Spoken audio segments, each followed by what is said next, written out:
Capítulo 24. Partidas.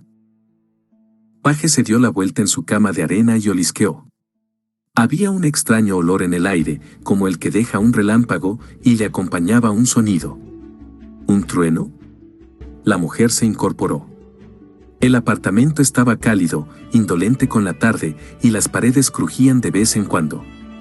Un débil fuego ardía en la chimenea, y Zagorka estaba entretenida en la habitación de al lado. Sin embargo, de fuera llegaba ese rugido que iba aumentando de volumen. Un repentino viento cálido entró estrepitosamente a través de los postigos.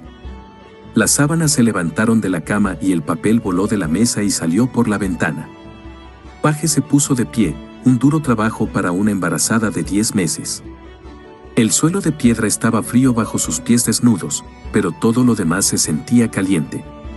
¿Qué está pasando? Se oyó un movimiento en la habitación de al lado y Zagorka apareció en la puerta. Llevaba un jersey de bebé a medio tejer. ¿Qué?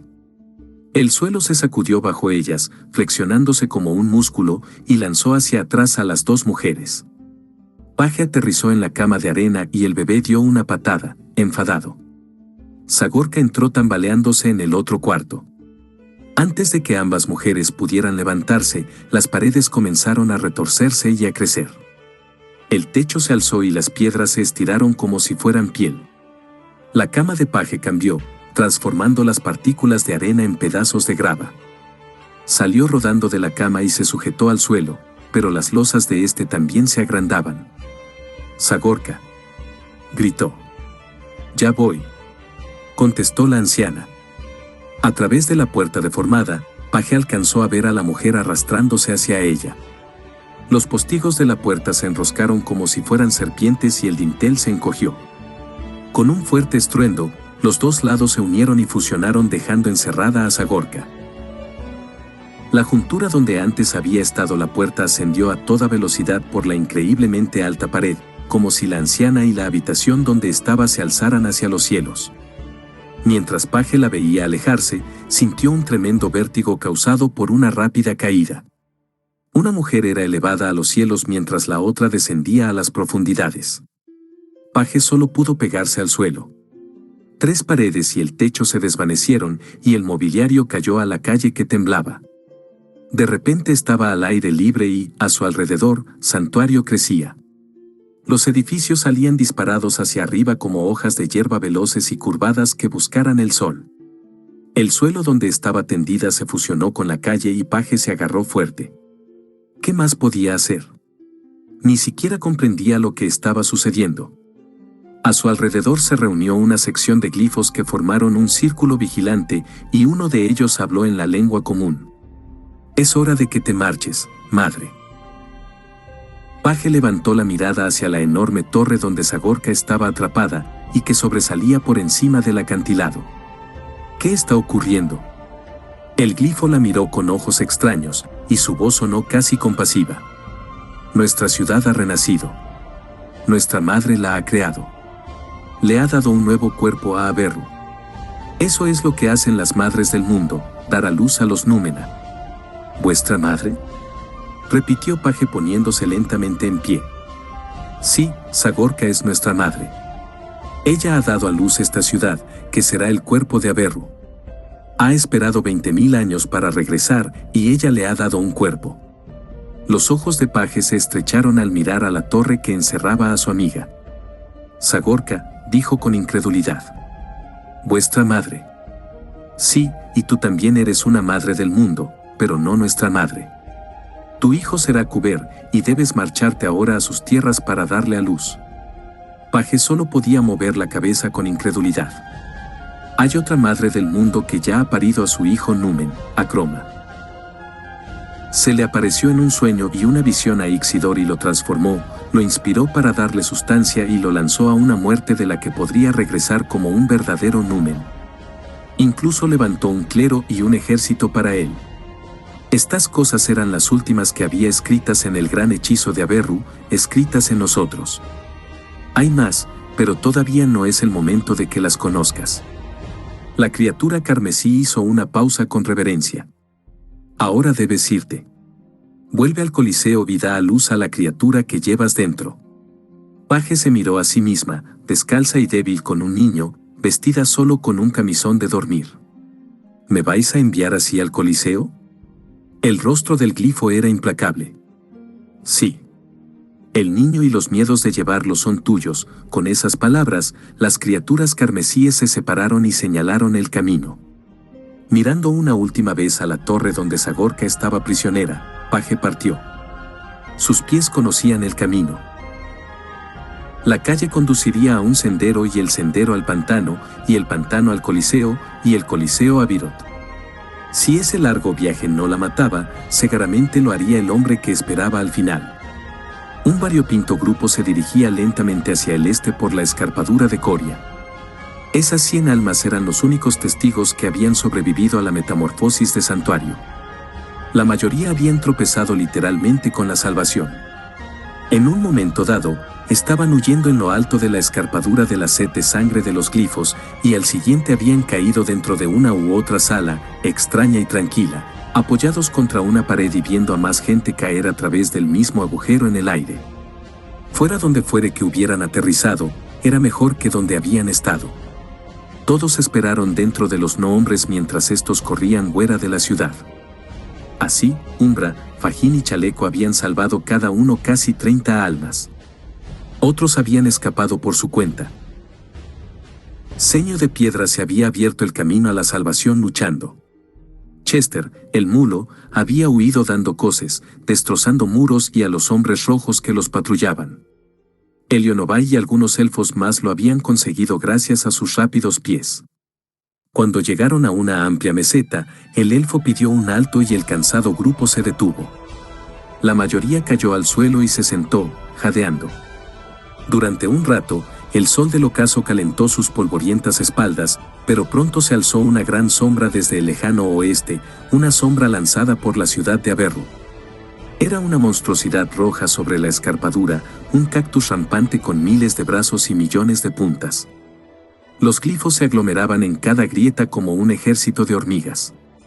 Elionobai se estremeció y deseó tener ropas más cálidas, cualquier otra que no fuese lo que llevaba puesto. Ceño de Piedra estaba a su lado, la única criatura lo bastante alta para ver el sol. En un instante, su rostro también se había oscurecido.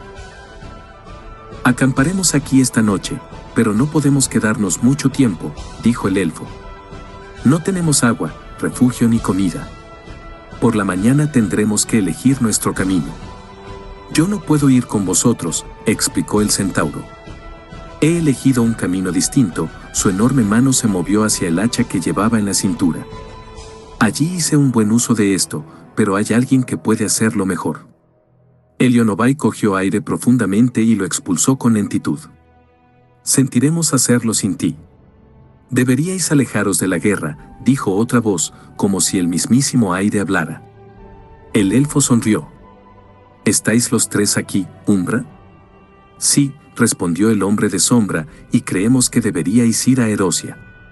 Hemos estado allí, una ciudad muy al este y bien gobernada». «Sería un refugio temporal», dijo Elionobai asintiendo. «Seguramente la guerra también acabará llegando allí». Volvió a mirar a Santuario, demoníaca bajo los cielos rojos. «Eso suena como si no fuerais a venir con nosotros». «Nos pasa lo mismo que a Ceño de Piedra», contestó Umbra tranquilamente. «Tenemos nuestro propio camino. Necesitamos cuerpos, y no los podremos conseguir hasta que aparezcamos ante Acroma. Puede que nos mate, pero no sería tan terrible puesto que nunca hemos vivido realmente. O puede que nos dé vida, vida de verdad. Puede hacer cualquiera de las dos cosas», advirtió Elionobai. «Puede daros cuerpos reales de la misma manera que puede mataros. Es el momento de descubrirlo». No parecía que hubiese más que decir. El elfo, el centauro gigante y los tres no hombres miraron a la ciudad que había sido su hogar. Por fin habló Elionobai. «Solo deseo que Zagorka haya salido de allí. Si murió», siguió Ceño de Piedra, «murió luchando». Añadió Chaleco, «apuesto a que sigue allí haciéndoselas pasar canutas». «Por Zagorka», dijo el elfo levantando una jarra imaginaria. «Haz que las pasen canutas». Con sus patas de acero, Acroma permaneció de pie en las tierras de Pesadilla, el terreno preparado para su ejército. De horizonte a horizonte se extendían, como si de una cuadrícula se tratase, 10 campamentos, y todos tenían encendidas hogueras bajo el cielo ensombrecido. Eran sus 3 legiones. La primera de ellas había llegado de la mano del Creador, hombres cangrejo y hombres de masilla como infantería, jaguares y sus jinetes como caballería y medusas aéreas y barracudas como aerotransportes. Todos ellos se coordinarían mediante una red de inteligencia de discípulos. La segunda legión comprendía los miles de conversos que Acroma había conseguido de cada nación, humanos, elfos, enanos, avens, miembros del pueblo mantis, trasgos, centauros y jinetes. La tercera había venido de los aliados al norte y al sur, naciones con viejas rencillas y nuevos temores que giraban alrededor de la cábala. La guerra ya era inevitable. El primero lo había querido así. Sus intrigas la habían obligado a montar esa máquina de guerra, y ahora que estaba lista, debía usarse. Aunque en el resto del cielo la noche se intensificaba, al oeste no caían las sombras.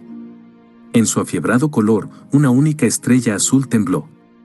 Crecía más brillante, más grande, y la mujer se dio cuenta de que era un discípulo que se aproximaba a ella, así que alzó la frente para recibirlo. El ser la golpeó entre los ojos, penetrando a través de la carne y el hueso hasta la mente. Una ciudad demoníaca crecía de las mismas rocas. Hacía que torres infinitas se alzasen hasta el cielo. Diablos rojos retozaban en las calles, persiguiendo a la gente y perforándola con terribles manos. Ceño de Piedra luchaba contra estos monstruos con el hacha que le había robado a Acroma. Sagorka estaba furiosa en las alturas de su torre prisión. Pero ellos honraban a una persona, Paje. Los diablos rojos la rodeaban, y ella vestía las túnicas de seda de una sacerdotisa. La ciudad crecía hacia todos lados, y la gente huía y moría, pero Paje les hablaba tranquilamente a estas cosas, y ellas la llamaban madre. De algún modo, había traído un ejército maligno para tomar santuario. Había conquistado la ciudad que era la única barrera entre la cábala y Topos, y sus demonios estaban ansiosos por emprender la marcha. Horrorizada, Acroma fue testigo de la terrible transformación de santuario. ¿Qué habría pasado de no haber reunido ese ejército? ¿Qué habría sido de Topos con una nación de demonios en sus fronteras? Sin embargo, estaba preparada. Un mes más para el reconocimiento y la planificación, y marcharía contra esos monstruos. Gracias, susurró, dejando que el discípulo saliera flotando entre sus labios. Este se quedó flotando en el aire, esperando su siguiente deseo. Vete, reúne a todos los discípulos y envíalos a esta nueva ciudad. ¿Aberru se llama? Que aprendan su trazado, sus defensas, fuerzas y puntos débiles. Que aprendan todo lo que necesitamos para sitiarla. La chispa se alejó rápidamente. Acroma lo vio marcharse y una extraña sensación de paz la llenó. Había perseguido la guerra con todas sus fuerzas y ahora era la guerra quien la perseguía a ella. Siempre tuvo razón en eso. Tengo que verlo con mis propios ojos. Acroma batió sus alas, estabilizando su trayectoria cerca de las tiendas. Mientras los mortales luchaban bajo las lonas desplomadas, el inmortal ángel levantaba el vuelo. Un segundo impulso elevó sus patas de acero del suelo. Siguió batiendo las alas mientras ascendía hacia el cielo. Algo iba mal en el norte. Los aficionados no lo notaban, pues estaban demasiado ocupados mirando al suelo del Coliseo, donde una enemistad de familia se había vuelto mortal. El primero, sin embargo, sí se dio cuenta. El brillo rojo lo perturbó tanto que abandonó su lujosa tribuna. Los siervos de la mano y de la mente se levantaron para ayudarlo, y guardias de túnicas negras flanquearon al amo del Coliseo. El hombre los ignoró a todos y caminó a grandes pasos por los pasillos hacia el extremo norte. Allí vería por sí mismo lo que iba mal. Puede que los asesinos hubieran hecho su trabajo y Paje estuviera muerta, o Acroma. No importaba cuál de las dos. Tal vez Paje se había puesto de parto y la monstruosidad se la había comida viva. Una idea divertida pero inverosímil. Llegó al borde septentrional del Coliseo y miró sobre los oscuros pantanos.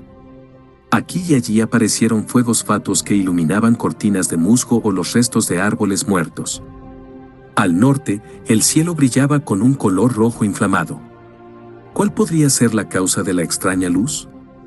Había una respuesta obvia: la guerra. Acroma se había estado preparando para esto.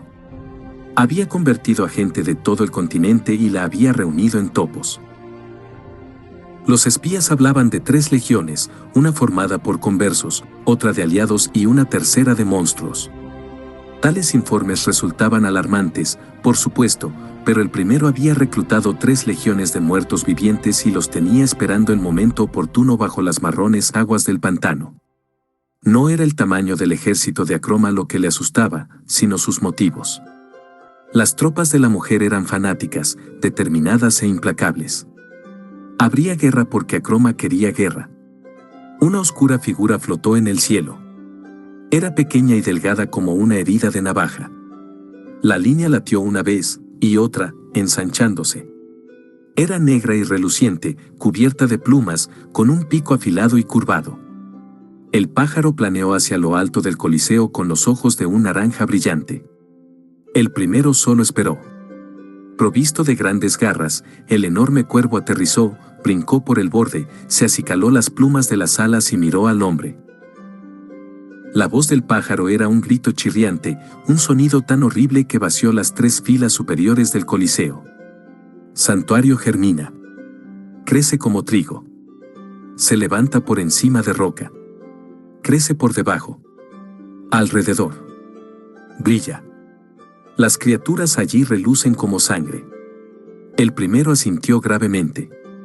Ni siquiera un cuervo inventaría una mentira tan descabellada. Con un chillido que igualó al del animal, el hombre preguntó: ¿y el responsable? El enorme cuervo ladeó la cabeza y pestañeó con rapidez. Sus garras arañaron la piedra. Una mujer pájaro. Blanca. De espalda moteada. Patas relucientes. Volaba arriba y miraba abajo. Acroma. El hombre había esperado demasiado. De alguna manera, ella había aprovechado el poder creativo de Ixidor y lo había utilizado para tomar Santuario. Ahora era suyo, una gran ciudad llena de criaturas de color rojo sangre. ¿Qué pasa con los nuestros? ¿Con los juegos? ¿Quedan presentadores o vendedores? No hay círculo de piedras. Hay un templo. Ese maldito ángel. En la sede del poder de la Cábala había construido un templo en honor a Ixidor. Sin embargo, puede que esas terribles noticias pudieran tener un lado positivo. ¿Qué hay de Paje? ¿Sobrevivió? El cuervo meneó la cabeza y graznó. Herida. Cansada. Hacia aquí.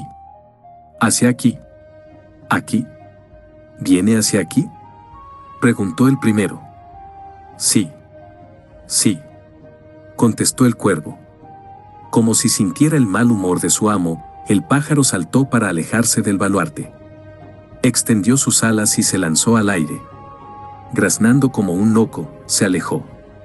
La noticia, sin embargo, no había enojado al primero. Le había alegrado. Paje, embarazada y herida, regresaba a sus brazos. Él le daría la bienvenida y la mataría.